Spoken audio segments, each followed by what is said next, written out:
آنن فانن مزدور کی لاش کو غائب کر دیتا ہے تاکہ وہ قانونی کارروائی سے محفوظ رہ سکے۔ لیکن برسوں بعد جب اسی مزدور کا بیٹا اپنے علاقے میں بحیثیت ضلع کلکٹر بحال ہوتا ہے اور سرمایہ دار حسب دستور ضلع کلکٹر سے ملنے جاتا ہے، اور جب اسے باتوں باتوں میں پتہ چلتا ہے کہ ضلع کلکٹر تو اسی کے مزدور کا بیٹا ہے، تو اسے ایک شوق سا لگتا ہے اور مارے شرم کے وہ زمین پر گر پڑتا ہے اور یوں ہمیشہ ہمیش کے لیے سرمایہ دار کی موت ہو جاتی ہے۔ اسی سلسلے کی ایک تیسری کڑی الیاس احمد غدی کا ناول فائر ایریا ہے، جس میں کولڈ فیلڈ کے مزدوروں کے احوال کا ایک خوبصورت نقشہ کھینچا گیا ہے۔ اس ناول میں مزدور کے استحصال کی مختلف شکلیں سامنے آتی ہیں، مثلا مالکوں اور افسروں کے ذریعے مزدوروں کا استحصال، لیڈروں کے ذریعے مالکوں اور ٹھیکیداروں کا استحصال، مردوں کے ذریعے عورتوں کا استحصال، قرض کے ہر سطح پر استحصال ہی استحصال نظر آتا ہے۔ اس طرح کولڈ فیلڈ کے مزدوروں کا روزانہ کا ایک ہی معمول ہے، صبح اٹھنا، گندے تالاب میں نہانا، آلو چوکھا کھانا اور پھر انڈر گراؤنڈ کولڈ فیلڈ کی سیاہ دنیا میں خون پسینہ ایک کرنے کے لیے پہنچ جانا۔ ان میں کوئی تبدیلی نہیں، کوئی بغاوت اور کوئی احساس نہیں، ان کا سارا بدن سیاہ پتھر نظر آتا ہے، کان کے اندر ہمہ وقت موت کا سایہ ان کے سروں پر رقص کرتا ہے، لیکن بھوک ہے کہ انہیں موت کے منہ میں بھی جانے سے نہیں روک پاتی۔ اسی سلسلے کی ایک اور کڑی شاہین نظر ہیں، جو موجودہ دور کے بہترین افسانہ نگار ہیں۔ وہ اپنے افسانہ سرکٹے لوگ میں ایسے ہی مزدور کی داستان حیات بیان کرتے ہیں جنہیں کچھ سوچنے اور سمجھنے کی اجازت بالکل نہیں ہے۔ انہیں بس ایک ہی بات ازبر کرائی گئی ہے اور وہ ہے تابعداری اور بس تابعداری۔ ان کی حیات کا بس ایک ہی مقصد ہے اور وہ ہے محض کام اور کام کرنا۔ انہیں عزت سے جینے کا کوئی حق نہیں، ان کی تقدیر میں صرف ذلت و خواری لکھی جاتی ہے۔ ان کے پاس سر تو ہے لیکن اٹھانے کا انہیں کوئی حق نہیں۔ گویا ان کی حیثیت سرکٹے لوگوں کی طرح ہے کہ جسم تو ہے لیکن اس میں کچھ جان نہیں، بالکل بے حس و حرکت مردے کی مانند، جب جس وقت اور جس نے چاہا انہیں فٹ بال کی طرح اڑا دیا۔ اس طرح دیکھا جائے تو بہت سے افسانے ہیں جس میں مزدوروں کے قسم پرسی کے حالات بیان کیے جاتے ہیں۔ اس کے ساتھ ساتھ منظوماتی ادب میں بھی مزدوروں کے دردناک احوال بیان کیے گئے ہیں۔ مثلا علامہ اقبال، سیماب اکبر آبادی، جوش ملیح آبادی، مجید لاہوری، قتیل شفائی وغیرہ نے اپنے نظموں کے ذریعے مزدوروں کے احوال ہم سامعین کے سامنے پیش کرنے کی کوشش کی ہے۔ ان لوگوں نے بتایا ہے کہ مزدور اور سرمایہ دار کے درمیان کس قدر ناہمواری پائی جاتی ہے۔ مثال کے طور پر علامہ سیماب اکبر آبادی نے اپنی نظم مزدور میں انتہائی مفلوق الحال مزدور کا نقشہ کھینچا ہے، جسے کبھی بھی آرام میسر نہیں ہوتا۔ وہ ہمدم مصیبت زدہ رہتا ہے اور اس کی کائنات ہمیشہ تاریکیوں میں ڈوبی ہوئی رہتی ہے، جیسا کہ وہ رقم تراز ہیں۔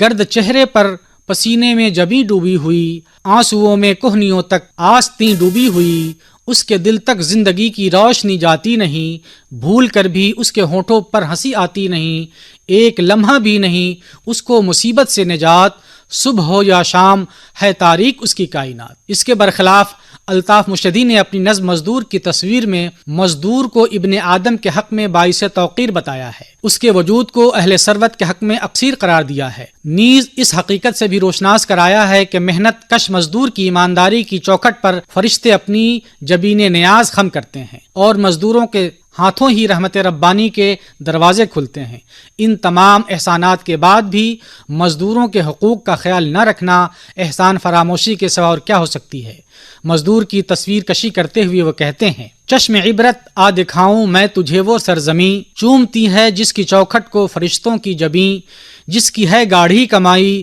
سود خاروں کے لیے، جس کی جان زار ہے سرمایہ داروں کے لیے۔ آہ یہ اس شیر دل مزدور کی تصویر ہے جس کے ہاتھوں رحمتوں کے باپ کی زنجیر ہے۔ قتیل شفائی نے اپنی نظم مزدور کے آنسوں میں مزدور کے احوال کی جو منظر کشی کی ہے، اس کی روشنی میں دیکھا جائے تو مزدور کی بے آرام زندگی اور اس کے کربناک آنسو سرمایہ داروں کے حق میں انتہائی مضر ثابت ہو سکتے ہیں۔ اس لیے مزدور کی آہ سے بچنے کی سخت ضرورت ہے، اور یہ تبھی ممکن ہے جب مزدور کے مسائل کو دور کیا جائے گا اور اس کے حقوق کی بازیافت ہوگی۔ بقول قتیل شفائی، برسوں نہیں دیکھا کبھی آرام کا منظر، بیکل ہیں ازل ہی سے بلکتے ہوئے آنسو، ڈرتا ہوں کہ دنیا میں نہ آ جائے قیامت، بھونچال ہیں بھونچال تھرکتے ہوئے آنسو، زردار کے سینے میں ہے گڑتے ہوئے بھالے، مزدور کی آنکھوں سے ٹپکتے ہوئے آنسو۔ لطیف فاروقی کی نظم مزدور اور سرمایہ دار کی روشنی میں دیکھیں تو مزدور سخت سے سخت گرم موسم میں بھی مہوکار رہتا ہے، تپتے ہوئے صحرا میں بھی اپنی ذمہ داریوں سے پیچھے نہیں ہٹتا، یہاں تک کہ ہمارے اشراف کی زندگی بھی ایک حد تک مزدور کے اوپر ہی نربھر ہوتی ہے۔ اس کے باوجود ہمارے اشراف مزدور کو حقارت کی نظر سے دیکھتے ہیں، یہ کس قدر غیر اخلاقی بات ہے۔ چنانچہ لطیف فاروقی رقم تراز ہیں: موسم گرما ہے سر پر آ چکا ہے آفتاب، بھن رہے ہیں جانداروں کے بدن مثل کباب، ایسے میں ایک کھیت میں مزدور مہوے کار ہے، جس کی محنت کا پسینہ ہر گھڑی خوں بار ہے، دیکھ او مستے میں پندار او سرمایہ دار، تیری روزی کا انہی لوگوں پہ ہے دار و مدار، ڈالتا ہے جس پہ دائم تو حقارت کی نظر، زندگی اس کے سوا ہوتی نہیں تیری بسر۔ شہاب لدھیانوی کی نظم مزدور کی برسات پڑھنے سے یہ راز کھلتا ہے کہ ایک طرف سرمایہ دار اور خوشحال طبقہ موسم برسات کا لطف اٹھا رہا ہوتا ہے، تو دوسری طرف مجبور مزدور موسم برسات کی پرواہ کیے بغیر اپنی جانوں کو ہتھیلی پر رکھتا ہے اور گھر سے باہر نکل پڑتا ہے تو محض اس لیے تاکہ اس کے بال بچوں کو ایک وقت کی روٹی مل سکے۔ جیسا کہ وہ کہتی ہیں: ہر طرف سے جمع ہو کر آ گئے ہیں ابر باد، شاد ہے مسرور ہے مخمور ہے ہر خاک زاد،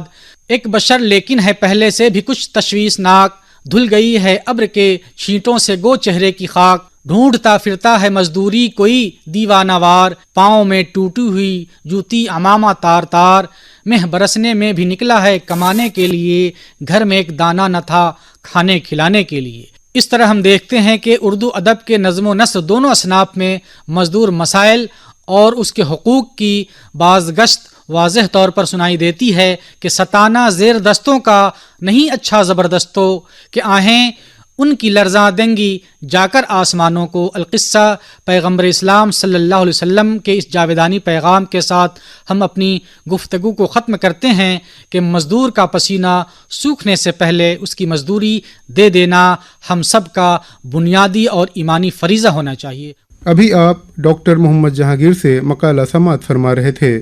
مقالے کا عنوان تھا اردو ادب میں مزدور مسائل کی بازگشت۔